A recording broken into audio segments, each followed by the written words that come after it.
यहाँ के भ्रष्टतम नेता सर्वदलीय अशोक चौधरी, माननीय मुख्यमंत्री नीतीश कुमार के दाहिने हाथ, इनका हालत देखिए।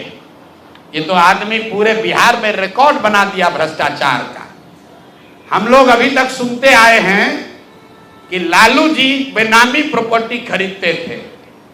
अब इनका देखिए बेनामी प्रॉपर्टी का हालत। ये दस्तावेज इतना है कि जैसा मुन्ना जी बता रहे हैं कि समेटते समेटते हम लोग थक गए कि भाई कितना भेजोगे। हमने अब कह दिया भाई अब और जमीन का कागज मत भेजो। भाई साहब के एक पीए हैं, पीए थे दत्त साहब, योगेंद्र दत्त, नाम याद रखिए। अशोक चौधरी के पीए योगेंद्र दत्त 2019 में, जरा कागज निकालिए, 2019 में अशोक चौधरी जी ने 34 लाख रुपया में योगेंद्र दत्त के नाम पर विक्रम में 1 एकड़ जमीन, करीब करीब 1 एकड़ जमीन, 0.7 एकड़ 23 कट्ठा जमीन इन्होंने खरीदा। 76 डिसमिल जमीन है जो 23-23.25 कट्ठा होता है, करीब करीब 0.7 एकड़ विक्रम में 34 लाख में जमीन खरीदा गया योगेंद्र दत्त के नाम पर, जो उस समय अशोक चौधरी के पीए थे। अब सुनिए इसमें कहानी। 2 बरस के बाद दत्त साहब ने वो जमीन ट्रांसफर रजिस्ट्री कर दिया अशोक चौधरी के बेटी और अभी के सांसद शांभवी चौधरी के नाम पर 34 लाख रुपया में। इसका डीड है, ये डीड आपको जारी करेंगे, आप देख लीजिएगा। अब इसमें नई बात, अच्छी बात क्या है, नई बात क्या है? 34 लाख रुपया में जो दत्त साहब ने जमीन खरीदी थी और यहां रजिस्ट्रार ऑफिस में लिखा गया 34 लाख रुपए में दत्त बेच रहे हैं जमीन शांभवी चौधरी को, और एक दत्त साहब को पैसा कितना गया बैंक से? 10 लाख रुपया। वो बैंक का अकाउंट डिटेल है, जरा दीजिए, तारीख आपको बता देते हैं कि 2 साल के बाद जो जमीन अशोक चौधरी ने अपने पीए के नाम पर खरीदी थी, वही जमीन वापस 2 बरस के बाद अपने बेटी के नाम पर लिखवा लिया, और 34 लाख के रुपए के जमीन के एवज में अशोक चौधरी ने दत्त साहब को 10 लाख रुपया बैंक से भेजा। यहां तक भी बात ठीक है भाई, ये कह सकते हैं कि हम बाद में पैसा दिए होंगे।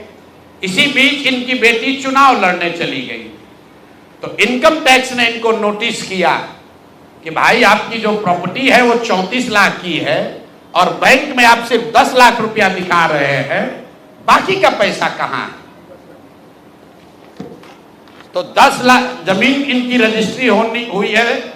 उसके एक दिन बाद, तारीख नोट कर लीजिए, 20 फरवरी 2021 को 10 लाख रुपया इन्होंने अपने पीए के अकाउंट में डाला है। अकाउंट यहां पर डिटेल आपको दे देंगे, और 34 लाख रुपए का जमीन वापस इनसे ले लिया।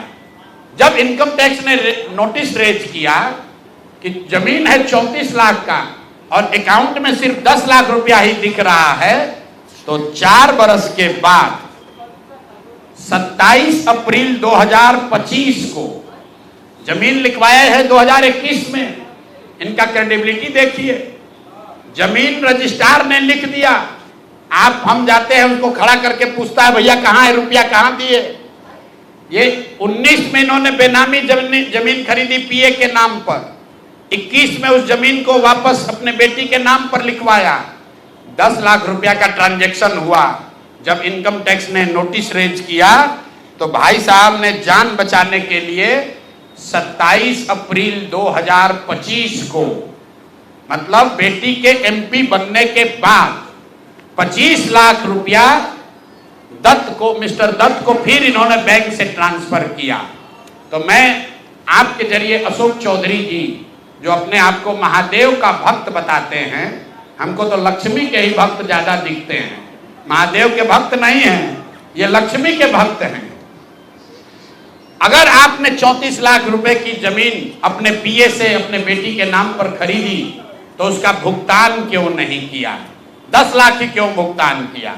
और अगर आप कहते हैं कि 10 लाख ही भुगतान तय हुआ था, तो फिर बाद में 25 लाख रुपया 3 बरस के बाद इनकम टैक्स के नोटिस आने के बाद क्यों किया? अब आपको हम एक छोटा सा केस बता रहे हैं, इसका वैल्यू 34 लाख है, लेकिन आपको ये इसलिए बता रहे हैं कि इनका मोडस ऑपरेंडी क्या है, क्योंकि उसके बाद अब जो आपको बताएंगे, ये भाई साहब पिछले 2 बरस में 200 करोड़ रुपया से ज्यादा का संपत्ति, 200 करोड़ रुपए से ज्यादा का संपत्ति अपने पत्नी, अपने बेटी, अपने समधन, उनसे जुड़ा हुआ एक ट्रस्ट, मानव वैभव विकास ट्रस्ट, इसके माध्यम से इन्होंने जमीन खरीदी है करीब 200 करोड़ रुपए का, और सारा डीड एक एक जिस दिन का ट्रांजैक्शन है वो सारा डीड आपको यहां पर, आप चाहे तो उसका फोटोकॉपी ले सकते हैं। मैं एक बात क्लियर कर लूं, यहां जो मानव वैभव विकास ट्रस्ट है, हमारे पास उसके खिलाफ सबूत नहीं है। हम ये बता रहे हैं कि जब इनकी बेटी का एंगेजमेंट हुआ है, उसके बाद से अचानक से मानव विकास वैभव ट्रस्ट जो है, जो कुणाल साहब के परिवार से जुड़ा हुआ ट्रस्ट है, और उसमें यहाँ के बड़े कुछ पदाधिकारी भी हैं, जियालाल आर्य बहुत ईमानदार व्यक्ति हैं, वो भी ट्रस्टी हैं। तो मैं आपके जरिए उनसे भी आग्रह करूंगा कि सर, आप तो जीवन भर ईमानदारी के लिए आपका नाम हम लोग जानते हैं, ये बताएं कि आपके ये न्यास के माध्यम से सैकड़ों करोड़ रुपए की जमीन कहां से खरीदी जा रही है, ये पैसा कहां से आ रहा है, ये पैसा कहां से आ रहा है, क्योंकि इस ट्रस्ट के ट्रस्टी जो कुणाल साहब की पत्नी हैं, उनके बेटे हैं, इनमें और अशोक चौधरी के पत्नी के बीच में डेली का बैंकिंग ट्रांजैक्शन का रिकॉर्ड हम लोग के पास है। तो मैं अभी सिर्फ इतना ही आपको बता रहा हूं कि पिछले 2 वर्षों में जब अशोक चौधरी की बेटी की सगाई हो गई, तो सगाई से शादी के बीच में 38 करोड़ रुपए की जमीन पटना में खरीदी गई है। टोटल 38 करोड़ 44 लाख 40 हजार इतने रुपए का तो चेक से पेमेंट हुआ है। चेक से पेमेंट हुआ है 38 करोड़ 44 लाख 40 हजार। 12/5/2022 को पहली जमीन ली गई 23 करोड़ 40 लाख 30 हजार में। 12/5/2022 को एक दूसरी जमीन ली गई जिसकी कीमत है 8 करोड़ 89 लाख 70 हजार। 8 दिन के बाद 20 मई 2022 को फिर एक तीसरी जमीन ली गई जिसका वैल्यू है 3 करोड़ 44 लाख 41 हजार। फिर 2 महीने के बाद 14 अप्रैल 2022 को जमीन खरीदी गई 7 करोड़ 20 लाख का। फिर 4 दिन के बाद 18 जुलाई 2022 को जमीन खरीदा गया 15 करोड़ 50 लाख का।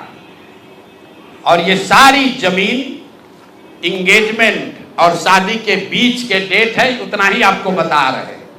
और ये सारी जमीन का मालिकाना हक अशोक चौधरी के पत्नी या सायन कुणाल, उनकी माताजी अनीता कुणाल या उनसे जुड़ा हुआ जो ट्रस्ट है उसके नाम पर है।